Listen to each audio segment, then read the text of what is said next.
All right. Well, welcome to the podcast. Thank you so much for coming on and taking the time out of your day. Of course. Thanks for having me. Yes. So I have Arash with me today. He is one third of the original founding Prehab Guys, correct? That's right. That's right. Yeah. There's Mike, is it? Mike and then Craig. Yeah, the three of Okay. us started it almost 10 years ago now. Almost. I know I was going to say you're coming up on a decade and you guys went to physical therapy school together. That's correct. And that's kind of when the Prehab Guys was first conceptualized. So, for listeners, maybe go into a brief history of how you came up with the name Mhm.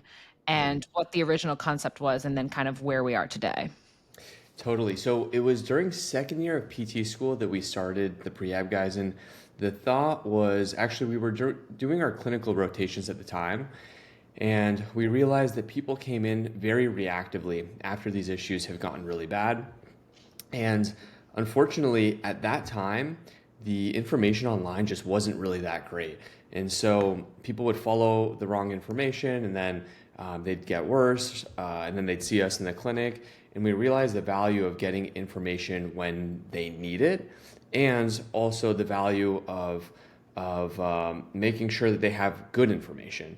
So people would follow people that maybe looked the part and had a good body, but were not physical therapists talking about, let's say, shoulder pain, back pain. So we then another piece actually to that is that people would always come in complaining or telling us that they thought PT was all about massage, and they were surprised that we would give them all these exercises. I think the narrative has changed a bit over the last decade, but so that was the original reason why we started almost 10 years ago during PT school, and it was great because we would learn so much at school and during our rotations. And I feel like creating content is a great way of challenging yourself to really understand that and bring that to life with your spin on whatever concept it is that you're learning. So we've actually learned a lot just from creating the content itself. I'm sure. And was your first digital outlet, was that YouTube or were you Instagram? It was Instagram. It was Instagram back when you were only limited to 15-second reels. And so we just posted a lot of, we would like once a month film tons of videos and then post it throughout the month. And from there, we repurposed content through a lot of different platforms, YouTube being one of them. And YouTube, it's meant for long form, but we just wanted to get exposure everywhere with these short form videos. And eventually we started getting a little more specific to each platform. But at first it was just the same content on every platform, not really specialized to each one. Oh, I'd love to talk about that for a quick second. Yeah. Just diversifying your content based off of the platform, because that's something that I personally have decided to start prioritizing. And I think it's easy to just simply make one video that you think is good and be like, oh, I'm just going to put this everywhere. But people that are actually loyal followers that are wanting to seek out different types of information from you are going to not want to see the same thing in four different places. So how do you categorize and then organize how you're going to post on YouTube versus Instagram versus TikTok or whatever? Yeah, that's a great question. And I think that the fundamental content can be similar across the platform. Let's say you're talking about shoulder pain and doing these rotator cuff exercises, for example. However, the packaging of it just has to be different if you want the platform to do as best as possible on each platform. Yeah, there are a lot more, let's say, carryover with like TikTok and Instagram Reels and YouTube Shorts, but it is still fundamentally a little different. And you have to, for us at least, if we want to repurpose content, we try to optimize for one platform and then repurpose on other ones. However, it's important to try to look at the analytics and make sure that when you're packaging the content that you are intentionally making it for one platform. If you're trying to make it for all platforms, I think you're going to end up not doing well on any of the platforms. So that's that. And you can even talk about the same content in different ways. Where YouTube, it's much more for long form, and if you explain the video a little bit more, explain the exercises, provide some rationale, I feel like you can use that same short form video in a long form. It's like the same content, it's just packaged in a different way. And I think that's pretty important to optimize for each platform's algorithm. Hmm. Do you have a favorite platform that you like creating content for? I personally love the short. I know that long form is nice to be able to explain the nuances. I like I've learned to like the short form stuff a little bit more, and then I do like podcasts like this where we can sit down, authentically have a conversation. But the middle ground of it is not my favorite. I feel like there's a lot of prep work needed for like a 5-10 minute YouTube video, and then a lot of Mm. post production where I like the extremes of the short form and more of the long form podcast style. What about you? No, I was going to say that's exactly the same for me. Like my sweet spot is give me a day where I can batch 5 Instagram reels and do the voiceovers and be done in like half a day, or put me on a podcast where I'm talking to somebody for 40 minutes. I haven't even really delved into the YouTube content creation because slightly because of the fear. I know that people say it's a lot of work to make a YouTube video, and I don't even know what I would want that to look like, if that's a voiceover, if that's me talking to the camera, but I just know it would be a lot more effort. So I'm holding back on that one. Yeah, the good thing with YouTube though is it's very search intent based. So if there is a Right. specific niche that someone is creating content for, it's much easier to be found. Like I know people use TikTok and Instagram a lot more now for search intent, but it's nowhere near YouTube and Google search where it's providing YouTube videos for. So that part is nice in terms of discoverability, but yeah, the effort and then. Yeah, the work that it takes is just a heavier lift than, creating the 5 reels that you're talking about in a half day. Right. The beauty of YouTube, though, is I also think the content lives on forever. I mean, sometimes I'll still go back and watch. It's nothing related to rehab, but like really good music videos or a live concert that's been on YouTube since 2008. Like people can go back to your point and search it, and if you're big enough, like you guys are, you're also generating income from those views forever, Hmm. which is It's great. actually kind of crazy that that's the case for blogs and for YouTube, where you create it once and it lives forever. And those actually the for us the blogs and YouTube videos that have done the best, it's like 10% of the content creates 90+% of the views and engagement that we get. So it is a few of those big hitters that were from Mhm. way back that are actually doing well for us, which is kind of crazy because we're still doing the work creating content, but that's not moving the needle nearly as much as some of those older pieces. Oh, interesting. Which ones are doing really well right now? A couple of the topics are pain in between your scapula, Mm. exercises for runners, plantar fasciitis is always a big one, QL, and Classic. yeah, general back pain. Those are like the big four that we usually see do well on both blogs and YouTube, which is very search intent based. So you get an idea for what people are looking up. Right, right. So you have now on Instagram, you have 1.3 million followers. And then on YouTube, I'm not stalking you guys, but 417,000 subscribers. Is that what it's I at? did my research. So that's like, I mean, those are huge numbers, especially for less than 10 years, I think of, I mean, I guess it sounds like a long period of time, but I think that's great growth for the time period you're considering, given you guys started back in 2016. What do you think led to the growth? I guess we'll start maybe on Instagram since that's in the millions, which is huge. When did you see that spike and what do you think led to it? Yeah, I would say that there wasn't really a specific spike that we had, and for us, with this is true kind of for all platforms. Everything slowly grew over time, and for us, the biggest thing was just making a plan and sticking to it. So consistency was the goal. We made a very clear plan that we were going to create one post a day since 2016, and we've stuck to it. So You've done one post a day every day. pretty much every single That's day. Yeah. incredible. Yeah. So, and I know a lot of people kind of get stuck because they're trying to create the perfect piece of content or trying to edit it perfectly or make sure that it's, gets that wow factor. But ultimately, as long as you stay consistent, I think that's one thing. And then while you're doing that, it's important to experiment and improve what you are doing. I think, you know, the only thing that I know for sure is that the platforms change, the algorithms change, the way that people like to receive content changes, and so it's important that you evolve with that as well. And so I think experimenting, looking at the analytics as you're creating new content is a very important way to see what is doing poorly and why, and how can you improve it to make sure that you're essentially just less wrong over time. Mhm. Yeah, I like that. I think the most boring advice, but the most relatable and true is the consistency is key. Yeah. When people ask me how to get into starting to create content and what's the trick of the trade, I'm like, I don't think there is one. I think it really does come down to, can you just stick with this thing and not give up when it doesn't blow up in 6 months? It takes time and effort, and yeah, committing to something that you're going to do this until you decide not to anymore. I think that on that point, yeah, it's interesting because I also want to add, I think it's important to have an idea of why you're doing what you're doing. I think a lot of times people don't have that anchor, and when something gets difficult, they haven't really tied it down to their purpose.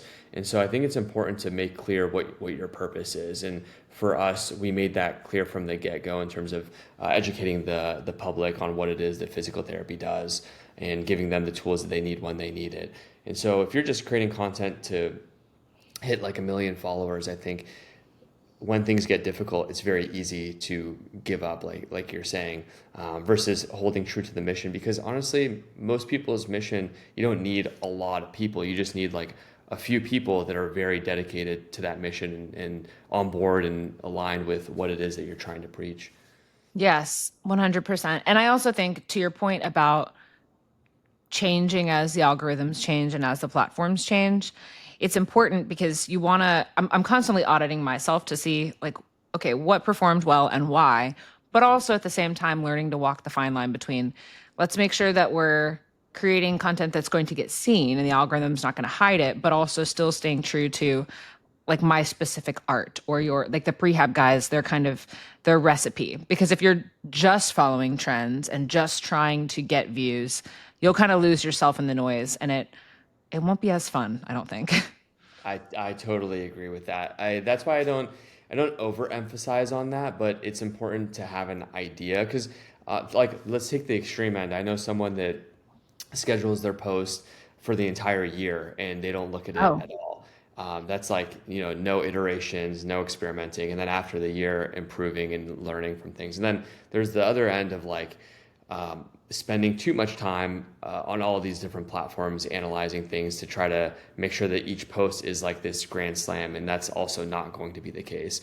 right. So yeah, it's somewhere in between, and really sticking true, like you said, I think is important because it's impossible to explain all the nuances with short form content, and you want to make sure that you're achieving your goal. And the goal shouldn't be just to get 1 million followers or whatnot. I Right. think if you focus, like when I talk to people that are starting out, usually I recommend the goal being input based versus like performance based. So the goal is like creating 5 posts a day for 3 months would be the goal versus trying to get 10,000 followers or whatever that might look like because you have full control over the inputs. That's a really good way to frame it. I'm also feeling a little like underperforming because I don't think I've definitely never done a post a day, and creating five in one day, rarely does that happen. So maybe I need to up my game a little bit. Yeah, I will say over time, there's so much content. Every year, there is more content being created than there ever has been in the history of content creation. So Hmm. it's exponential growth.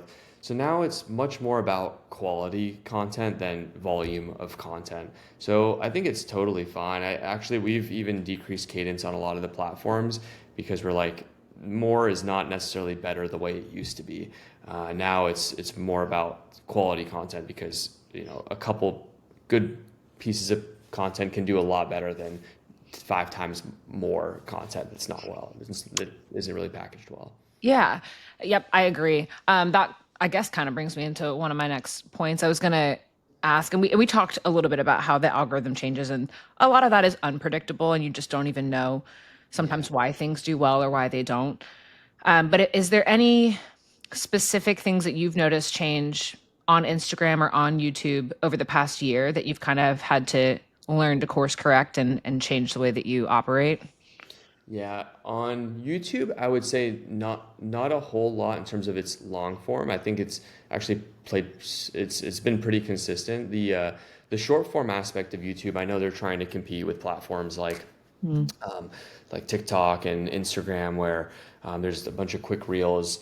So I would say with Instagram, it's adopted a lot of what TikTok has found success with in terms of these very short, quick hitter posts where you have very fast pacing. We always talk about how you have the first second to get someone to watch the next 3 seconds, and that's the entire hook. And then from there, hopefully they stay on if they like the hook.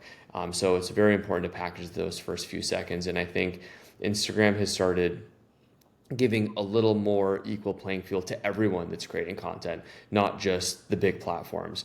And Hmm. if you look at, big platforms, maybe like even our platform, let's say it's of a bigger size, we used to have a huge advantage based on the way things were with, because I think the three things that the algorithm really looks at in terms of figuring out your feed is um, how what kind of content you look at, how often you engage with previous platforms or previous profiles, and then how big the profiles are that are creating the content. But I feel like that third bucket has shrunk over time, and they don't take that into consideration as much. And that's why you see some smaller accounts getting massive spikes in engagement. So it's actually a good thing for new creators in terms of Hmm. having that opportunity that previously wasn't there, but it makes it difficult for larger creators because uh, you don't have that advantage of having created that following. You still have to work just as hard to get the attention of everyone else. Yes, it's been interesting to see just over the past few months, uh, the reach. Like, I feel bad knowing that some of the content I'm making, the people that follow me, maybe only like 20,000 of them will see it. And I'm like, well, no, because they followed me because they like my stuff. I would like for them to see it, please. I But know. you got to roll with the punches.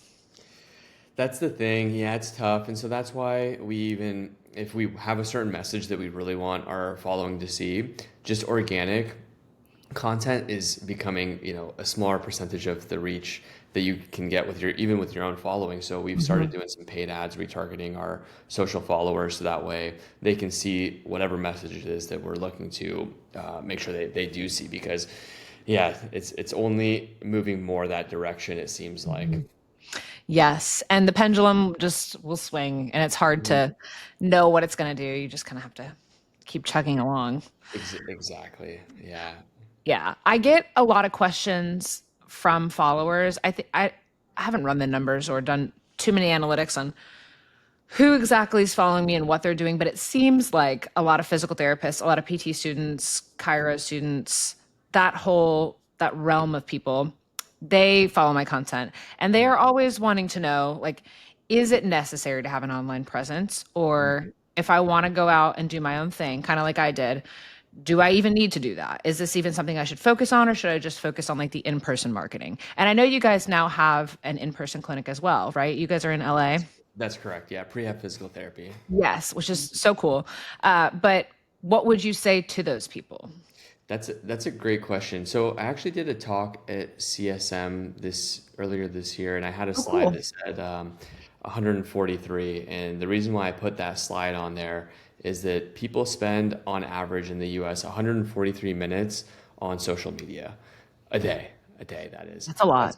That's it's a lot. That's more time than they spend on average cooking, exercising, and commuting.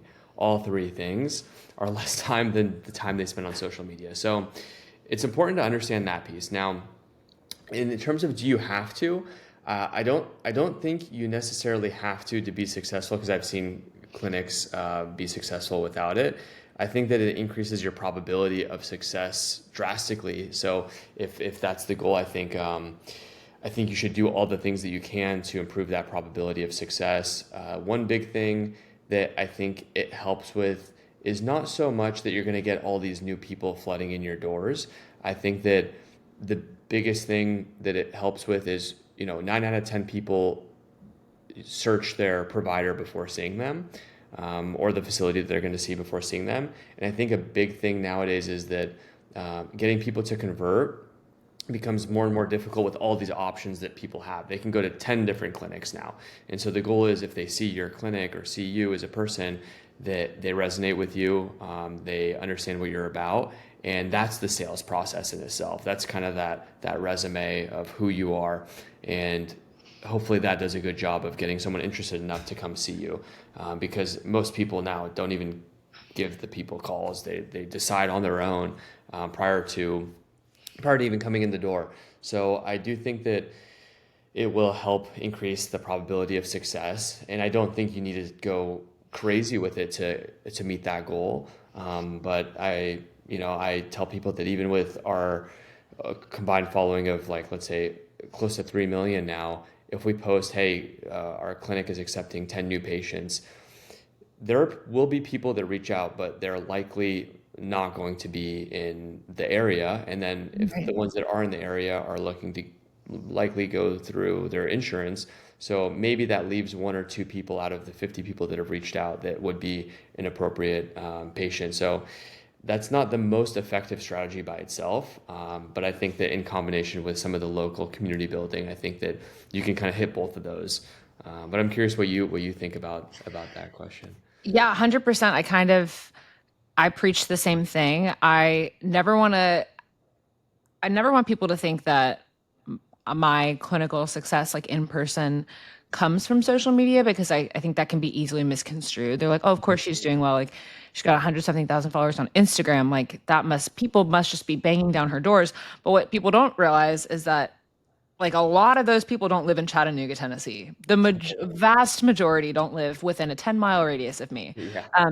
Most of my patients that find me, whether that's from like local marketing events, word of mouth, random ads that my brother put up around town, they don't even know that I have an Instagram. And it's not until once we've met and then, Siri's kind of freaky and she shows them my content then on Instagram and then they realize. So I always like to point out that it's not crucial, but it can wildly change your rate of success and even just generating a different stream of income if that's something that you're interested in. So I like it for two reasons. I like it to showcase what you're about. So if someone's going to search you, especially like the millennials, the Gen Zs, like I'm going to look people up on Instagram before I go see them. So Yeah.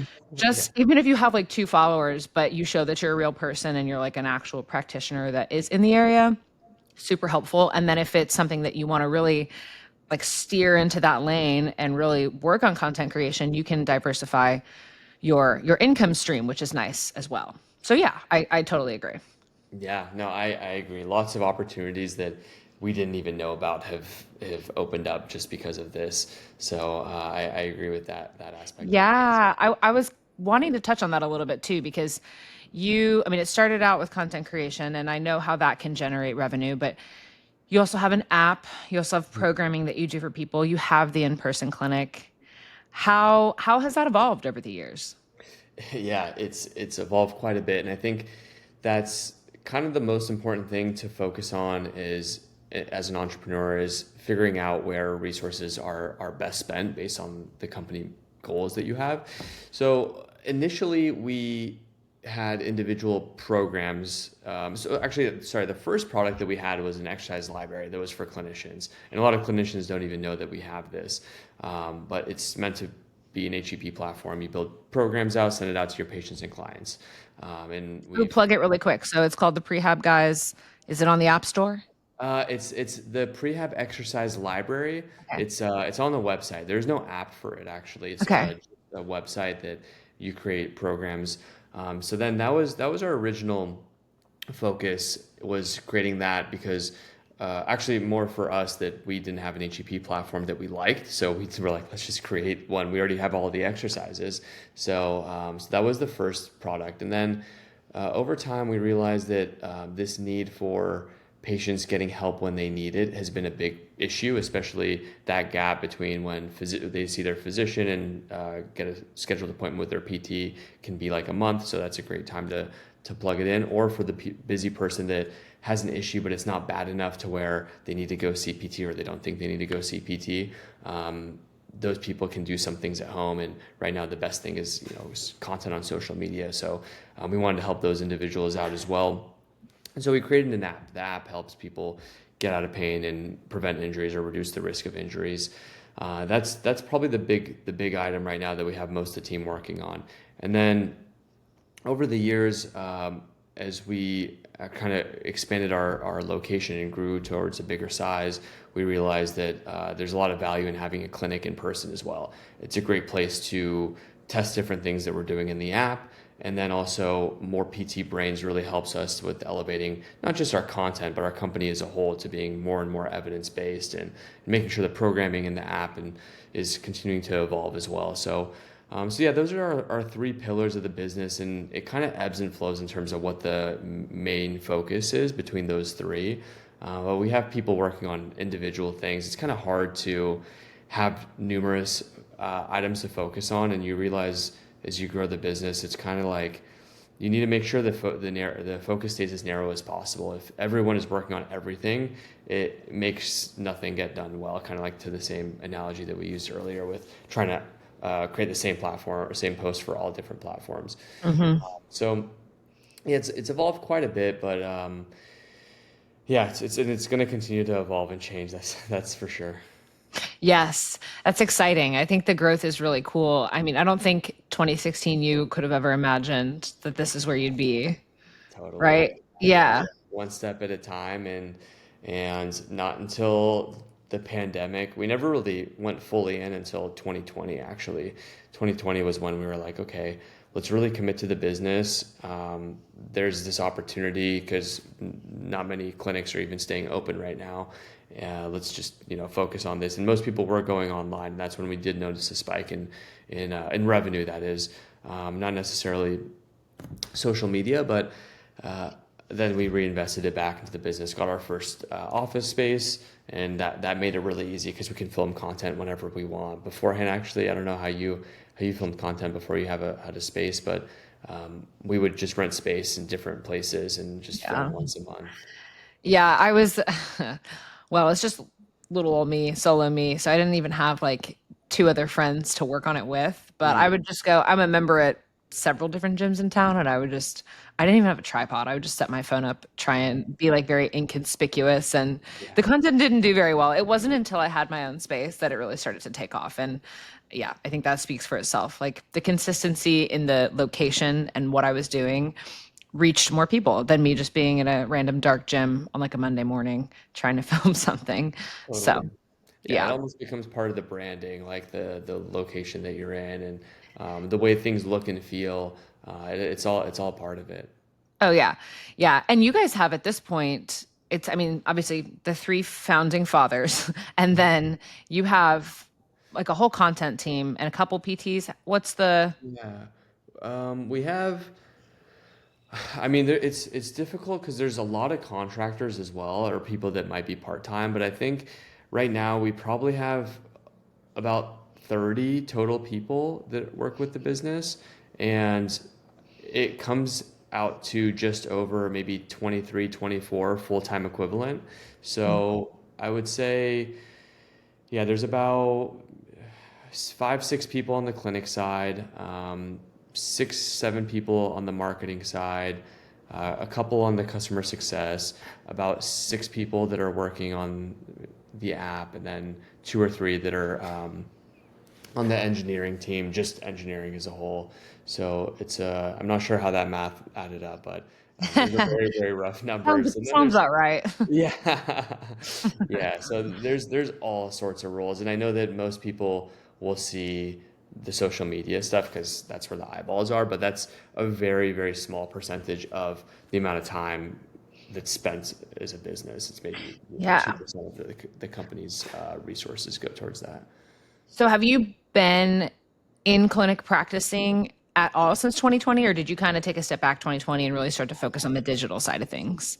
Took a step back in 2020 to focus on digital side of things, and then as things opened up, went back into clinic care. And then as of recently, as we've scaled the business, the three of us have just been very minimally involved with the patient care. Like, yeah, some of the management and deciding what decisions to make for the clinic, but in terms of patient care, it's been very minimal as of recently, just because as the team has grown, it's so important to focus on how the business is performing as a whole in strategy and direction over any of the actual what we consider like individual contributor work, which is like the execution of certain things, Mhm. and patient care being one of them. So that's where actually we're hiring a PT right now, so that we can continue to grow that side of the business as well. So that way it grows without us having to get too involved with the actual individual contributor side of the work. That's exciting. Yeah, I mean the PT patient care, especially if you're one on one for like the full hour, super time consuming, super rewarding. It's like the reason that you got into it in the first place. But Totally. there is a point where you have to start to make decisions like, okay, is it just going to be me in here grinding away and also trying to do 75 other things, or am I going to seek out some help? Exactly. And that's where it's important to make clear what the business goals are, and that helps drive where you put time and energy.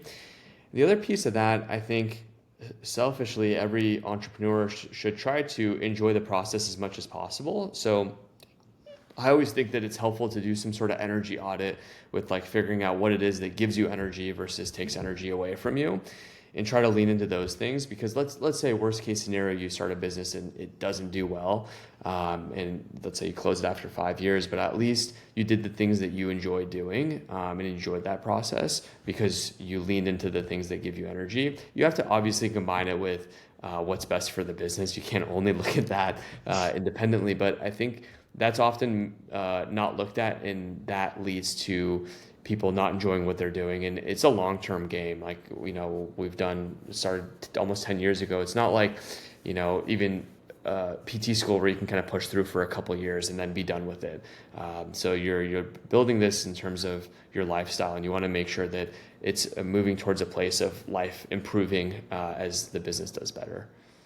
I love that. Honestly, listening to you talk, if I just came in here blind and didn't know your background, I would not have guessed, oh, he's a physical therapist because you just sound so well versed in the business side of things. Oh, So I mean that as a compliment. Like obviously yeah. you know clinical things because you are Yeah. a PT, but I'm curious, how did you gain this business knowledge? Because it's not something that we go over in physical therapy school. At least it wasn't in my program. Yeah. And I get a lot of questions asking like, what resources should I use? Obviously, I think experience is like the number one thing that's going to get you from point A to point B, is just trial and error. But are there any things that you'd recommend to people that want to get started in business and just don't even know where to go first? That's a really good. Thank you for that comment. That's a really good question. I know that I've always wanted to go into business personally. I always thought my goal was going to have been to like open a bunch of practices and build entrepreneurship through that, but that didn't end up being the case as the stuff started doing well. But I would say that I grew up in a house where my dad was a business owner, so I learned a lot through him.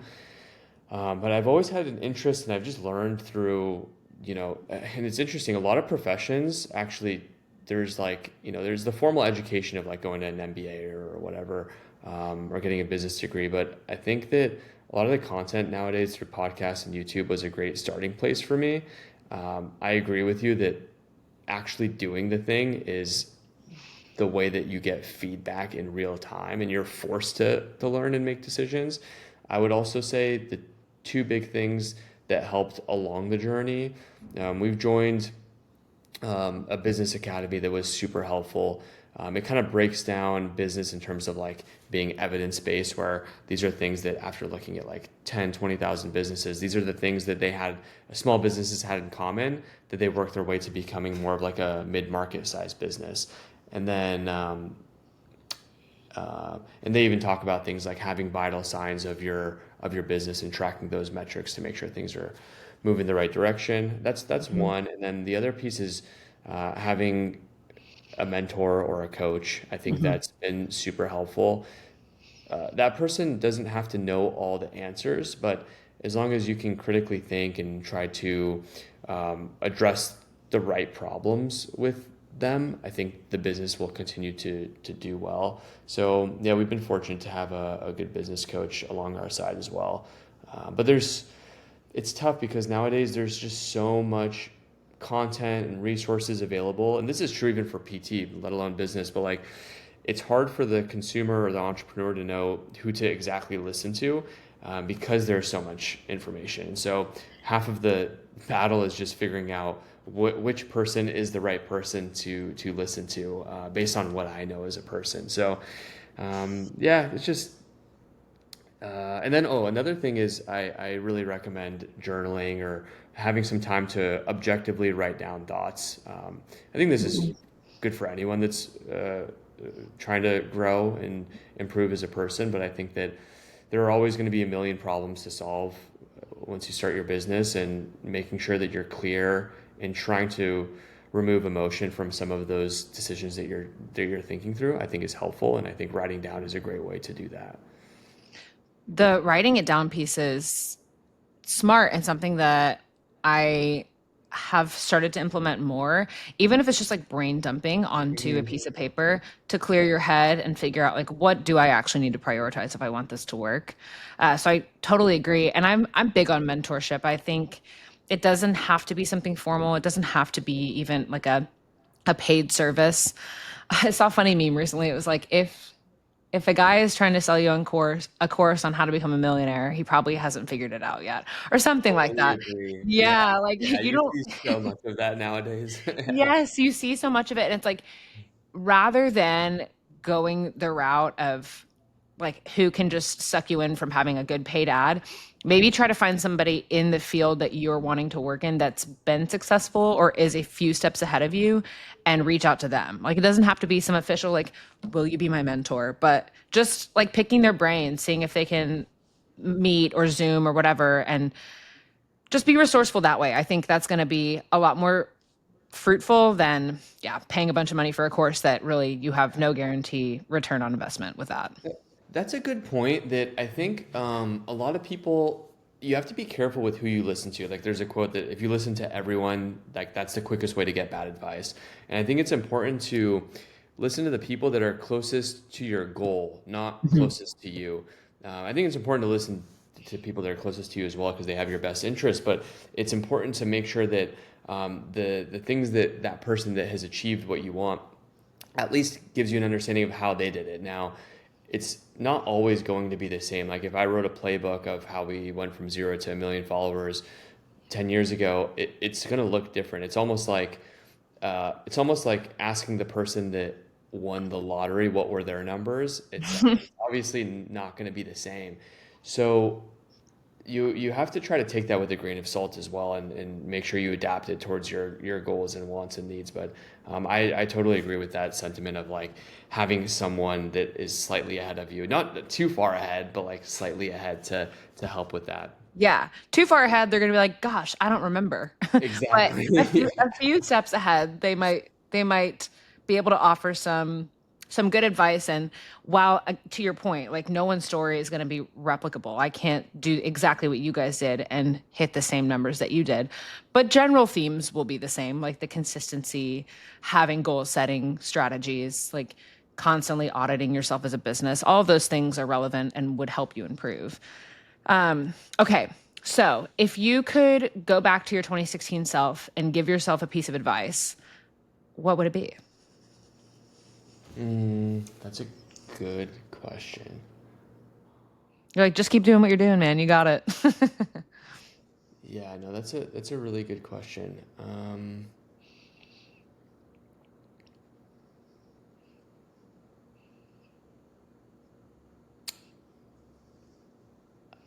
I would say I'm not trying to use something that's too cliche. I don't think anything is too cliche. They're cliches for a reason, you know? Yeah, yeah. I would say be less afraid to fail. I think we, when you're in PT school and you're finishing PT school, like you're in debt so much, and you want to make sure you're making the right decisions. And I think it's important to think through decisions carefully, especially big decisions. However, life is short, and if you fail, you might as well try to fail as fast as possible and learn from it, and then improvise versus taking a long time. I think if anything, there could have been some gaps, some things that we did that could have been shortened in terms of iteration cycle, so that we evolved quicker.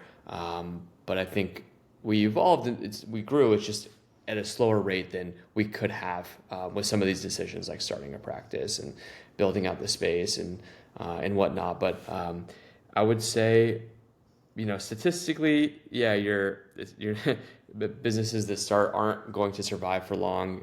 But I think that it's worth at least trying and not being afraid of failing with whatever decisions or whatever it is that you're wanting to accomplish. I think is how you should try to make decisions, at least starting off when you're younger in your career.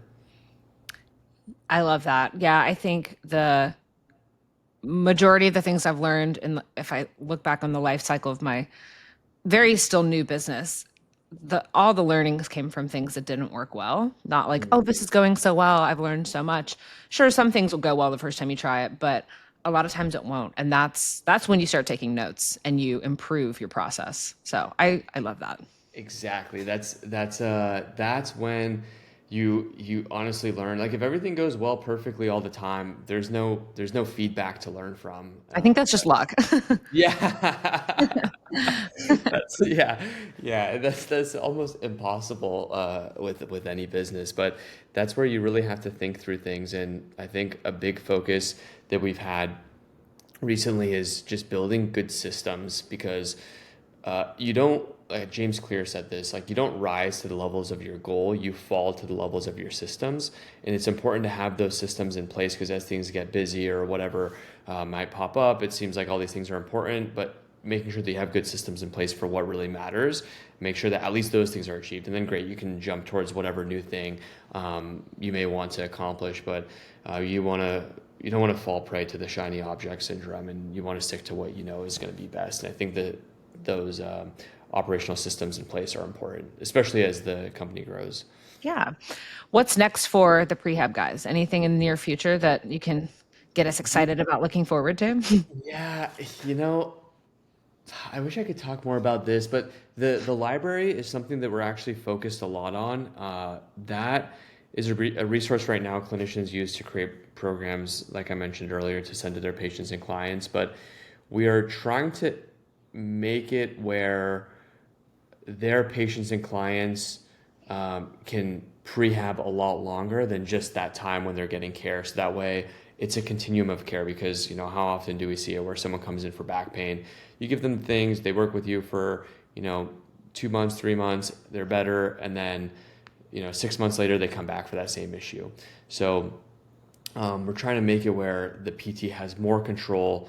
And I think that that's where, some of these technology advances can help with making sure that PT can monitor care, or not even monitor care, but support care further out in helping that person uh, prehab their body versus just get out of that pain, which is kind of the idea why we're preaching this whole prehab idea. You look at healthcare dollars, only 3% of the cost goes towards any sort of prevention and wellness. Everything pretty much is chronic illness. So trying to open up that door and make sure that people can stay healthy outside of just that care, I think is what we're trying to support. Cool. Yeah, preventative rehab I think is, at least in the cash-based PT world, things are definitely trending that way. And I personally love to see it because yes, I'll get the patients that come in that have a specific injury that happened or they were referred by their doctor.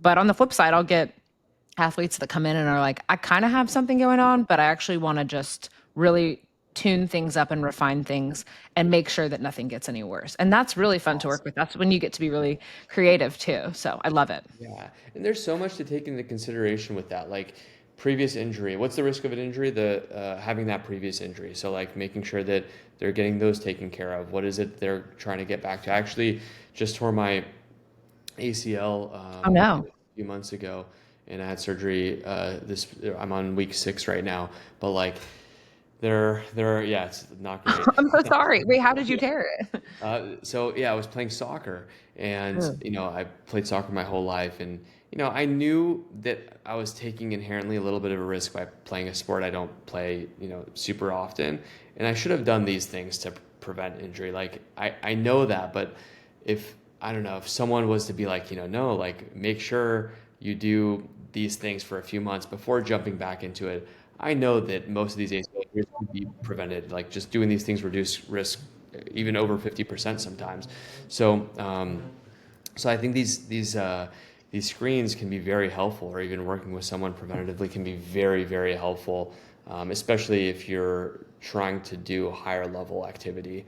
But it's Yeah. hard to sell someone on prehab unless they really, really value their health. And I think that the narrative is shifting a bit. You see people like Peter Attia and Huberman talking about all these things that people are very interested in. And I always thought this is too technical for the layman, but some of them eat it up, and the layman is getting smarter and smarter, and they want to learn about their body. They want to know why, and it's awesome to see that. And I think it gives us a lot more value in the space to really be that person to help individuals during that process. Exactly. And if you weren't motivated to do prehab, you heard it here first. He tore his ACL because he did the prehab guy didn't do his prehab. I So know. if only you had listened to your own advice. I know. I know. Yeah. No, I'm just kidding. I'm Yes. joking. Um, but this has been great. Seriously, I appreciate all of your advice. I think people are going to love to hear your take on everything we discussed because you've had great success and you're still learning along the way. Where can people find you? I know you guys are all over the internet, but you're working on lots of different projects. So what do we got? Yeah, I would say at the Prehab Guys through all the social media platforms. We do also have a podcast, the Prehab Podcast, and then the website is theprehabguys.com. You'll be able to find the library through there, or if you're looking, honestly, some clinicians use our app as protocols as well for like all the different diagnoses that we cover. So the app is you can purchase it on the website or also check it out through the app store itself. That's helping people get out of pain, prevent injuries. I love it. Thank you so much for coming on. Yeah, thank you for having me. This is great. Awesome.